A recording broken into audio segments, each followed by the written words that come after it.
Hello guys, today I welcome you all to another lovely episode of short, nice, beautiful hairstyles for beautiful black women.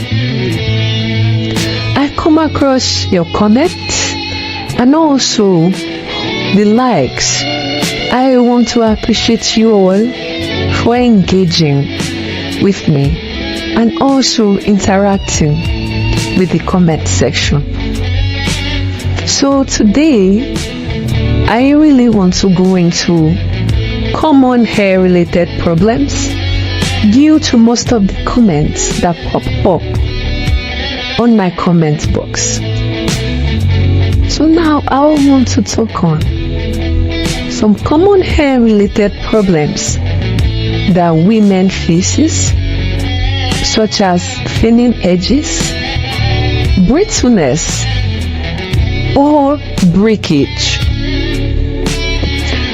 Firstly, thinning edges is being caused by tight braids or heavy braids or heavy extensions. Sometimes we all want to go for that bold and bigger braids just cause they look so cool on, but maybe the women we see it on, and forgetting hair differs. Most times we don't really need to be all about thick braids or heavy braids. Most times we just need to keep it short and simple. And again,